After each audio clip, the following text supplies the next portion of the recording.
안녕하십니까. 설교의 실제 3강. 이제 여러분들과 세 번째 시간을 맞이합니다. 오늘 강의를 좀 늦게 올려드려서 먼저 굉장히 죄송스럽게 생각합니다. 오늘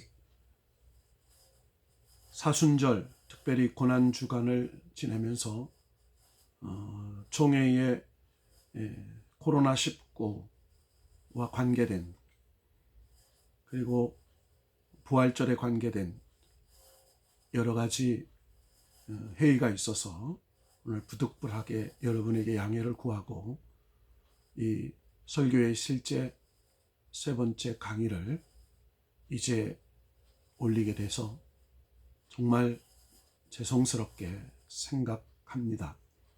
여러분의 깊은 양해를 먼저 구하고 강의하도록 하겠습니다.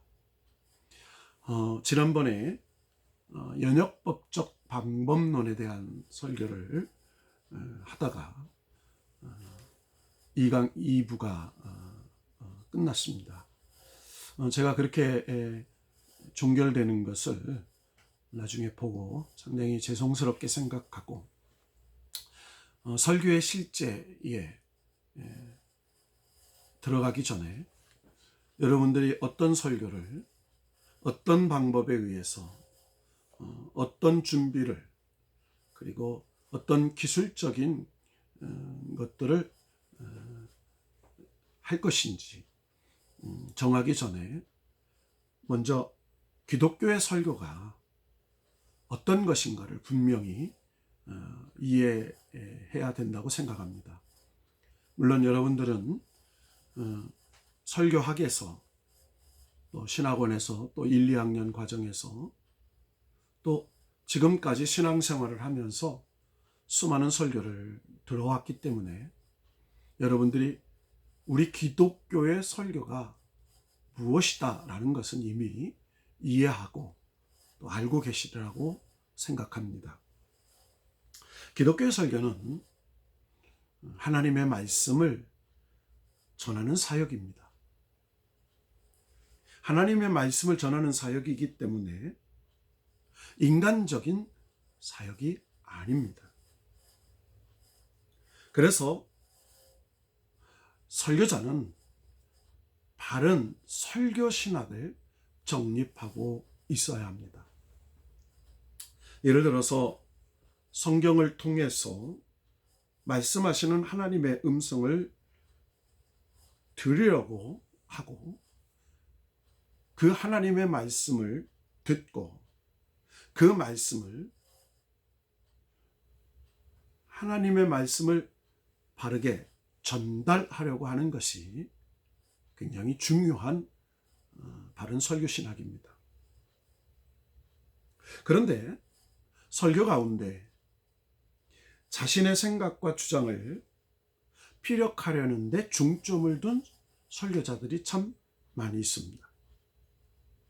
하나님의 말씀을 자신의 목적을 위해 활용하거나 또 성경마저도 자신의 주장을 위한 보조 도구 정도로 전락시킬 수 있다는 겁니다. 그것은 결국 진정한 설교의 권위를 상실할 수 있고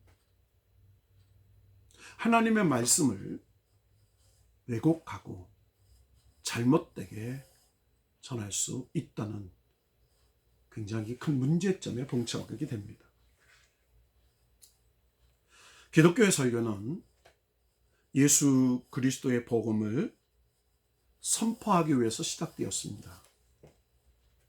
그래서 설교는 복음의 선포다 라고 말할 수 있습니다.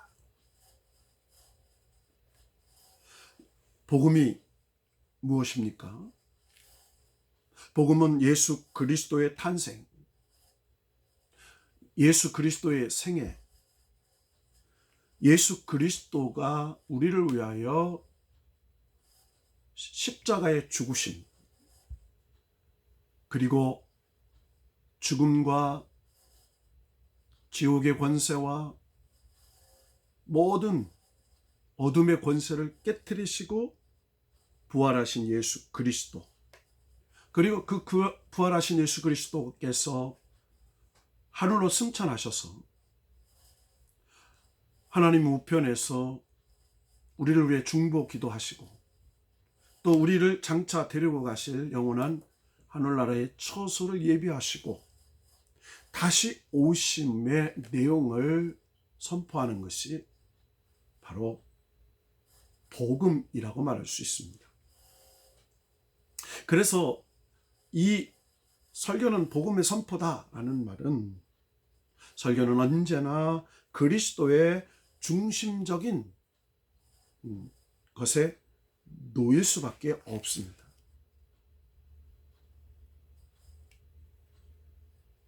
기독교의 설교는 단순히 교육이나 권면이 아닙니다. 복음의 선포, 즉 기록된 성경을 통해서 오늘 우리에게 말씀하시는 하나님의 말씀의 선포입니다. 그 하나님의 말씀이 선포될 때 하나님께서 오늘 우리에게 현존하시는 그 임재를 경험하고, 그리고 그 하나님의 임재를 경험했을 때 우리를 영과 혼과 육을 회복시키셔서 하나님의 거룩한 나라의 백성으로 이 땅에 사는 사명을 감당케 하시려고 하는 하나님의 역사인 것입니다. 또 설교는 하나님의 계시 사건이라고 말할 수 있습니다. 하나님은 영원전에 계셨고 하나님은 영원히 존재하고 계시는 분입니다. 하나님은 우리가 계시다고 해서 계시고 우리가 안 계시다고 해서 안 계시는 분이 아닙니다. 모세에게 나는 스스로 있는 자니라 라고 말씀하셨던 것처럼 하나님은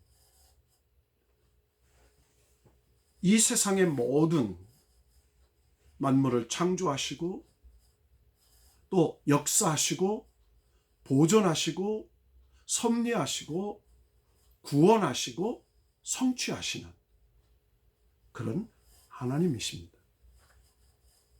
그래서 그 하나님께서 오늘 이 땅에 이 시대에 살고 있는 사람들에게 하나님께서 하나님을 드러내시고 하나님의 뜻을 드러내시고 하나님께서 원하시는 것들을 계시하시는 그것이 설교요 선포인 것입니다. 설교는 또 하나님의 나라의 선포입니다.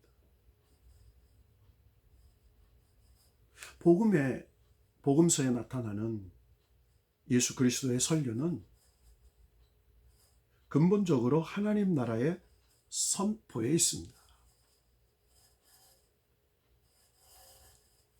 예수님의 설교는 언제나 하나님 나라의 초점을 맞추고 있었다는 것을 우리는 성경을 통해서 너무 잘 압니다.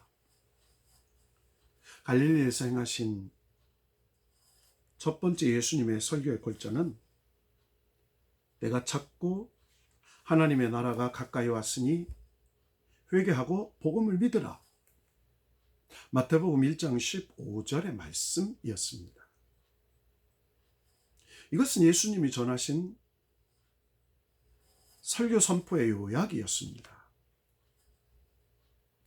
예수님은 많은 비유를 통해서 가르쳐 주셨는데 그 중심에 하나님 나라가 있었습니다. 예수님의 마음속에 있었던 최고의 관심사는 하나님의 나라였습니다. 여러분, 우리는 하나님의 나라라는 것을 신앙생활하면서 언제나 우리의 목표요, 그리고 구원의 목적이기도 합니다. 여러분, 하나님의 나라는 두 가지 개념 내에 이해할 수 있습니다. 첫째는 장소적인 하나님의 나라입니다. 우리가 장차 예수 그리스도께서 예비하신 영원한 처소인 하늘나라, 그래서 가야 할 장소적 하나님의 나라가 바로 천국입니다. 두 번째 하나님의 나라의 개념은 하나님의 통치적 개념의 하나님의 나라가 있습니다. 하나님께서 내 마음을 통치하시면 내 마음이 하나님의 나라가 임한 것입니다.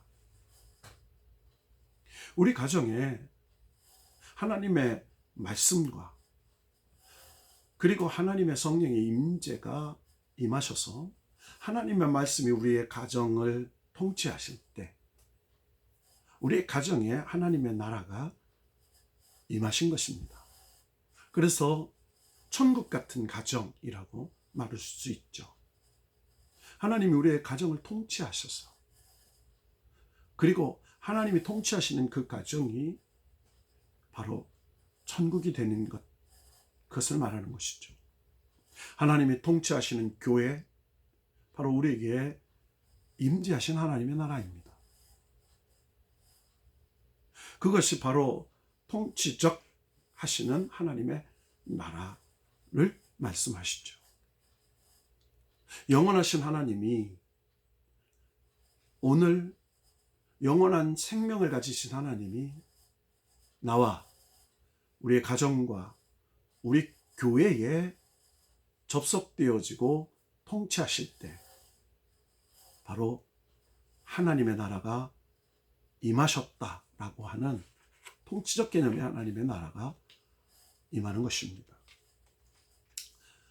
그래서 이 복음이신 예수 그리스도의 탄생과 생애와 죽으심과 부활과 승천과 다시 오심, 그리고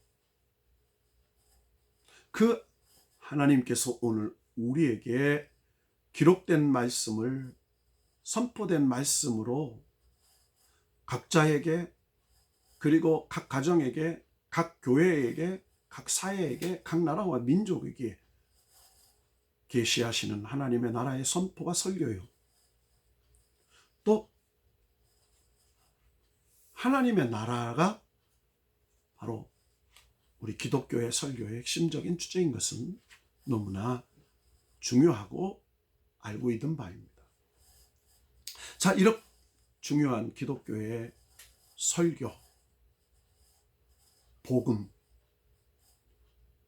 그리고 하나님의 나라, 하나님의 계시를, 자, 우리는 하나님의 복음을 선포하고 하나님의 나라를 선포하는 것도 중요하지만 하나님께서 오늘 우리에게 어떤 메시지를 주실까? 그래서 하나님의 말씀을 받아서 그 말씀을 오늘 우리에게 살고 있는 회중에게 어떻게 전달할 것인가가 바로의 설교의 방법론입니다. 오늘 하나님께서 주시는 메시지, 이 메시지를 오늘 우리 교회 회중에게, 우리 삶의 현장에 있는 성도들에게 어떤 방법으로 전할까? 라는 관점으로 살펴볼 수 있습니다. 그래서 기독교의 설교는 어떤 메시지를 전할까와 그 메시지를 어떻게 전할까라는 두 가지 관점에서 출발할 수 있습니다. 어떤 메시지를 전할까 하는 것은 말씀을 기록하시고 그 말씀을 계시하시는 하나님의 말씀 출발합니다. 즉 기록된 성경의 말씀에서 우리는 설교는 시작되는 것이죠. 어떻게 전할까라는 이 후자는 준비된 하나님의 말씀을, 그 말씀을 듣는 청취자, 즉 오늘의 회중과 그들이 들은 방식에 대하여 우리는 어떻게 전할 것인가라는 고민에서 출발하는 것입니다. 설교사에게 있어서 이 어떤 메시지를 전할까와 어떻게 전할까라는 것은 설교의 실제의 본질적인 작업이요, 과정이라고 말할 수 있습니다. 설교는 누가 듣는지, 그리고 어떻게 듣는지 설교자가 정확하게 고려하여 말씀을 전한다는 것은 아주 중요한 효과적인 커뮤니케이션의 필수적인 요소입니다. 예수 그리스도의 생애와 사역을 통해 드러난 하나님의 사랑과 용서의 복음이 선포라는 설교의 내용은 결코 바뀔 수는 없으나 그 하나님의 말씀의 메시지를 어떤 방법으로 전하고 어떻게 전달할 것인가라는 것은 우리 설교 사역의 핵심적인 내용이라고 말할 수 있습니다. 그래서 설교 사역은 설교를 전하는 설교자들의 하여금 이 설교의 형태, 즉 방법론에 대한 관심을 우리에게 요구하고 있는 것입니다. 어떤 설교의 방법으로 전달할 것인가? 그래서 지난번에 설교의 큰 설교 전달 방법론에 있어서 두 가지 구조를 우리는 설교 형태를 가지고 있습니다. 연역법적인 구조와 그리고 귀납법적인 구조를 가지고 있습니다. 연합법적인 방법론과 귀납법적인 방법론, 이 두 가지 다 헬라의 수사학에서 널리 사용되던 대표적인 방법론이었습니다. 여러분 알다시피 히브리즘과 헬레니즘이라는 두 가지 여러분 사상이 있다는 것은 알고 있을 겁니다. 여러분 이 연역법적인 방법론과 귀납적인 방법론을 여러분들은 다 알고 계시겠지만 다시 한번 우리가 설교의 실제, 설교를 어떻게 작성하고 하나님 메시지를 어떻게 듣고 그 메시지를 어떤 방법론으로 전달하기 위해서 그 설교를 어떤 본문으로 작성하고 그리고 어떤 기법으로 전달할 것인가 라는 것을 우리가 배우기 전에 먼저 이 설교의 연역법적인 방법론과 귀납법적인 방법론이 어떤 구조로 되어 있는지를 정확하게 다시 한번 이해를 다져보고 전개하는 것이 좋은 방법일 거라고 생각합니다. 연역법적인 방법론은 무엇으로부터 이끌어내는 것이라고 말할 수 있습니다. 좀 더 쉽게는 뒤에 설명을 하겠습니다. 귀납법적인 방법론은 무엇으로 이끌어 나가는 것인가 라고 할 수 있습니다.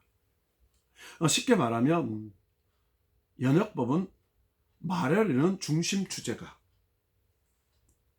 서두에서 선명하게 제시되고 즉 결론을 내리고 설교를 하려고 하는 중심적인 사상이 뭐냐라는 것을 서두에 설명을 하는 것이죠. 그리고 그것을 설명하고 해설해 나가는 형식이 연역법적 방법론입니다. 믿음이란 무엇입니까? 예를 들어서 첫째, 믿음은 바라는 것들의 실상입니다. 둘째, 믿음은 보지 못하는 것들의 증거입니다. 셋째, 믿음은 하나님의 말씀을 순종하는 것입니다. 나는 중심적인 주제를 대지를 통해서 설명해 나가는 논리적 구조를 가지고 있습니다.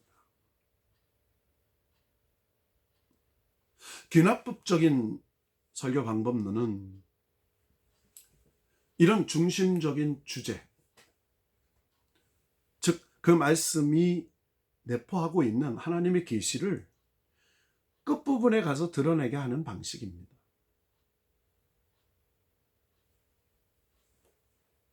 그래서 연역법은 전통적인 설교 방법에서 널리 애용되었던 방법론입니다. 이 연역법적인 방법론은 이 300년이 넘게끔 이 헬라 이 수사학에 근거해서 정말 오늘날까지도 기독교 설교에 있어서 맹위를 떨쳐온 설교의 방법론입니다. 특별히 인간의 이성에 강조점을 두던 계몽주의 이후에 인간의 지성적 흐름에 굉장히 강조했던 현대사회에 있어서 아주 효과적이었고 설득력 있는 방법으로 받아들여져 왔습니다.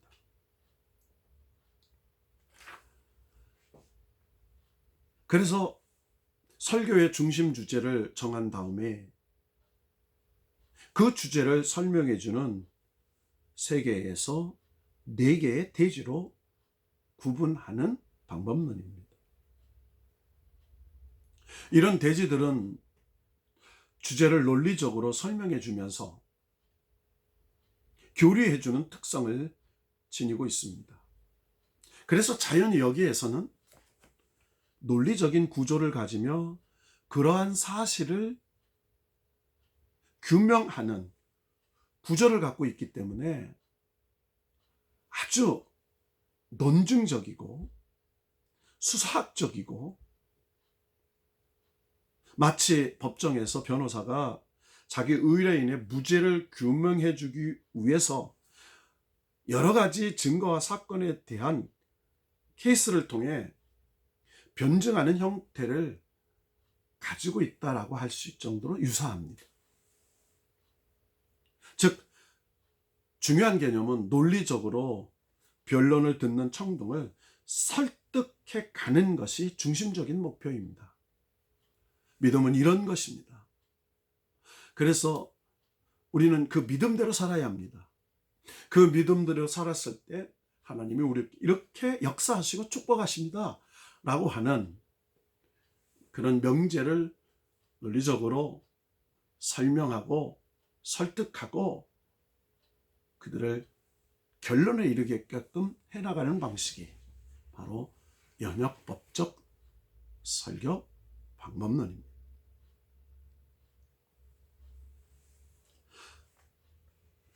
그리고 두 번째로는 우리가 귀납법적인 설교 방법론을 설명할 수가 있습니다. 그런데 우리가 한 가지 이 귀납적인 설교 형태 방법론에 들어가기 전에 연역법적 설교 방법론을 하다 보면 하나의 문제점이 드러날 수가 있다는 것이 그동안의 설교학자들이 제시한 내용들입니다. 마치 결론을 내려놓고 중심 주제를 얘기해 놓고 그 중심 주제를 대지 명제로 설명하고 논리적으로 설득하다 보니 어떤 기대감이나 긴장감이 없습니다. 한마디로 말하면 논리적인 설명을 통해 무엇에 대한 전달을 받고 지적 이해는 가질 수 있지만 청중들이 어떤 깊은 그리고 하나님께서 역사하시고 하나님께서 말씀을 통해서 우리에게 역사하시고 우리의 혼과 영과 및 관절과 골수를 찔러 쪼개는 그 능력의 말씀들을 말씀의 현장에서 체험하기가 참 어렵다라는 문제를 직면하게 됩니다.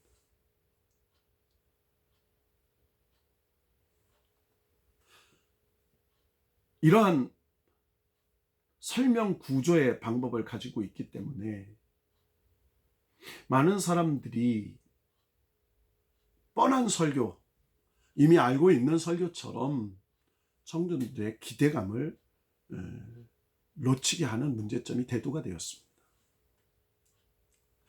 이런 문제점을 보완할 수 있는 방법으로 귀납적 구조를 고려하게 되었습니다. 귀납법적 설교 방법론을 신학화한 사람은 1970년대 이후 현대 설교학의 이론과 실제를 아주 지대한 영향을 끼쳤던 프레드 크레독이라는 설교학자가 있습니다.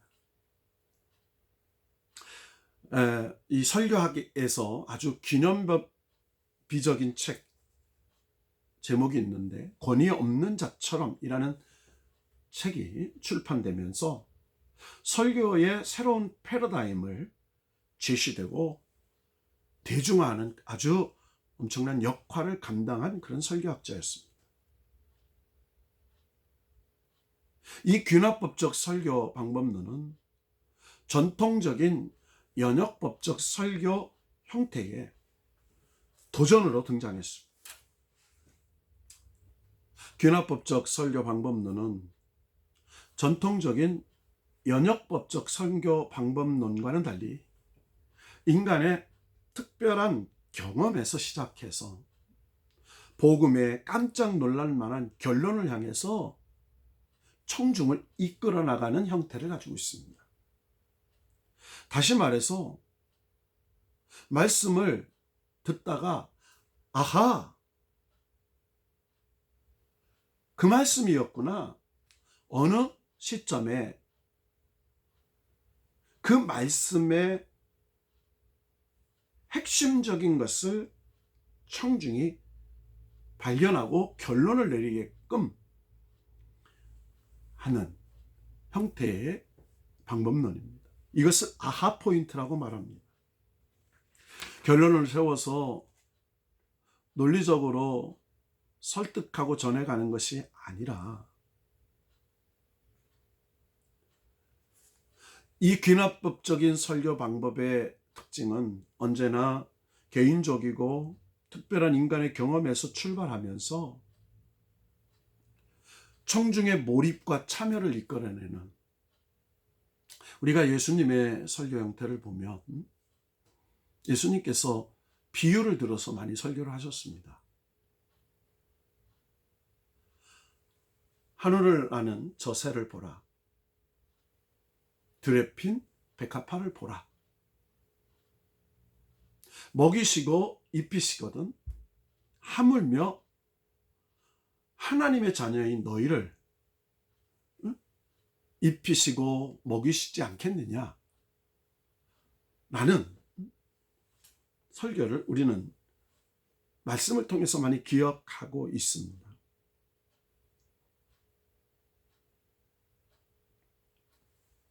귀납적인 설교 전개의 특징은 청중의 삶의 자리에서부터 출발한다는 점에서 결론을 향한 움직임을 따라 진행되어 가기 때문에 청중, 즉 말씀을 듣는 회중의 몰입, 그리고 말씀을 듣는 회중의 참여, 그것을 가능케 한다는 장점을 가지고 있어서 아주 말씀을 듣는 청중이 그 말씀의 주인공으로 참여하면서 오늘 나에게 주시는 말씀으로 들을 수 있는 그런 아주 중요한 특징을 가질 수 있다는 것입니다. 귀납법적 설교의 구성에 있어서 가장 근본적인 것은 회중의 참여와 경험이라고 말할 수 있습니다. 귀납적 설교는 변하는 시대를 사는 청중으로 하여금 하나님의 말씀을 듣게 하려는 시도에서 나온 새로운 방법론이었습니다. 청중을 정확히 알았던 예수님께서 그 당시에 혁신적이면서 아주 적절한 방법을 따라 하나님의 메시지를 전하셨습니다. 그러므로 하나님의 말씀을 전하는 설교자, 즉 주님의 충성스러운 종들이라면 이 급변하는 시대, 새롭게 변하는 시대, 새로운 문화, 새로운 사회, 새로운 시대, 새로운 커뮤니케이션의 소통의 시대,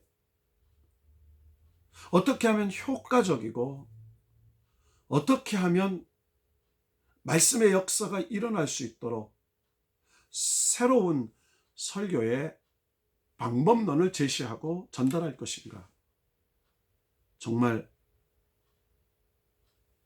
고민하고 또 고민해도 정말 중요하고 또 중요하다고 해도 부족함이 없을 정도로 그런 설교 방법론의 내용입니다.